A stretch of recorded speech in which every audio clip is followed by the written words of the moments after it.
کیا بولتے ہیں بھائی؟ ارے جلسہ میں گھر سے کیا بول کے آئے آپ لوگ؟ کہاں جا رہے ہیں؟ جلسہ دیکھنے جا رہے ہیں۔ یہ معصوم چھوٹا سا بچہ بھی اس بات کی گواہی دے رہا ہے کہ جلسہ دیکھنے جا رہے ہیں۔ جلسہ دیکھنے کی جگہ نہیں ہے، جلسہ دیکھنے کی چیز نہیں ہے، بلکہ جلسہ سننے کے لیے منعقد کیا جاتا ہے۔ یہاں کے پیغام کو سن کر کے اپنے دل و دماغ میں اتارنے کے لیے انعقاد کیا جاتا ہے۔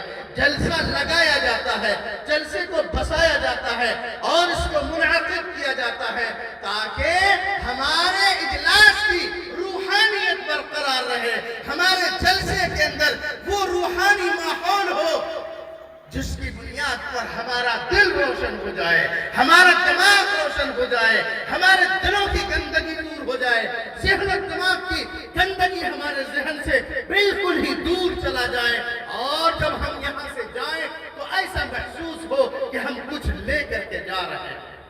تو عہد کرتے ہیں انشاءاللہ کچھ لے کے جائیں گے۔ ارے عمل کے جذبے سے بیٹھے ہیں کہ نہیں؟ ہمارے جو نوجوان ادھر ادھر کھڑے تماشا دیکھ رہے ہیں، ان سے میری گزارش ہے کہ آپ بھی قریب آ کر کے بیٹھ جائیے، اور میرا وعدہ ہے انشاءاللہ کوئی نہ کوئی پیغام آپ کے دل کو چھوئے گا، اور جب آپ کے دل کو کوئی بات لگ جائے تو وہی آپ کی مغفرت کے لیے، آپ کی بخشش کے لیے، آپ کے گھر کو نورانی ماحول میں تبدیل کرنے کا ذریعہ بن جائے گا۔ اور ہمارے دوست، ہمارے بزرگ اور ہمارے نوجوان عزیزوں نے جو محنت کر کے، مہینوں کی محنت کے بعد یہ جلسہ منعقد کیا ہے، ان بھائیوں، بزرگوں، عزیزوں اور دوستوں کی محنت کامیاب ہو جائے گی۔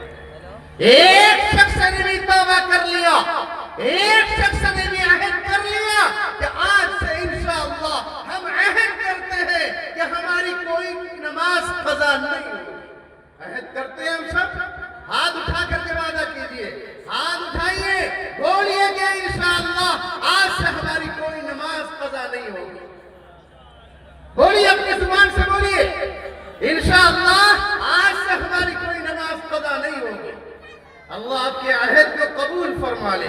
بزرگوں، آج ہم تو مسجدیں بناتے ہیں، مسجد تو بنا دی شب بھر میں، ایمان کی حرارت والوں نے، من اپنا پرانا پاپی ہے، برسوں میں نمازی بن نہ سکے۔ آج ہم نماز کیوں نہیں پڑھتے ہیں؟ آج ہم نمازی کیوں نہیں بن پاتے ہیں؟ اس لیے کہ آج ہم اپنے اندر کی صفائی کا خیال نہیں کرتے ہیں۔ ہم اپنا لپسٹک لگا کرتے، ہم فیئر اینڈ لولی لگا کرتے، مولانا عبد الباری نے فیئر اینڈ لولی کا پرچار کیا، فیئر اینڈ لولی لگا کر کے چہرے کو چمکانے کی فکر کرتے ہیں، خوشبو لگا کر کے ظاہر کو معطر کرنے کی فکر کرتے ہیں، لیکن اپنے دلوں کی گندگی کو دور کرنے کی ہم فکر نہیں کرتے۔ میں ایک ظاہری مثال سے سمجھایا کرتا ہوں۔ آپ پاخانہ کو ایک کپڑے کی پوٹلی میں باندھ لیں۔ ارے پاخانہ دیکھا ہے؟ ارے پاخانہ جانتے ہیں کہ نہیں جانتے ہیں؟ ہر انسان اپنی ضرورت کو پوری کرتا ہے، ہر انسان پاخانہ کرتا ہے۔ اس پاخانے کو آپ کپڑے کی ایک پوٹلی میں لے لیجئے اور کپڑے سے باندھ دیجئے، اس کو اچھی طرح پیک کر دیجئے۔ اس کے بعد دنیا میں جو سب سے قیمتی صابن ہے، جو سب سے قیمتی صرف ہے، اس کو لیجئے اور اوپر سے لگائیے، صفائی کیجئے، اور آپ اپنے گھر کے پانی سے دھوئیے، تالاب کے پانی سے دھوئیے، ندی کے پانی سے دھوئیے، ارے گنگا میں اسنان کرا دیجئے، کسی بھی پانی سے آپ اس کو صاف کرا لیجئے، کیا وہ پاک ہو جائے گا؟ ارے صاف ہوگا؟ نہیں ہوگا۔ کیوں؟ اس لیے کہ اس پوٹلی کے اندر گندگی بھری ہوئی ہے۔ جب تک اس گندگی کو ہم دور نہیں کریں گے، اس وقت تک باہر سے صفائی ممکن ہی نہیں ہے۔ لہذا عزیزو، ہم کو ان اجلاس میں آ کر کے، ان مدارس اسلامیہ کے اندر آ کر کے، مساجد کے اندر آ کر کے اپنے اندر کی صفائی کا خیال کرنا چاہیے اور اس کی فکر کرنا چاہیے کہ ہم اپنے اندر کی گندگی کو جب تک دور نہیں کرتے ہیں، باہر کی صفائی ہمیں کوئی نفع نہیں دیتی ہے۔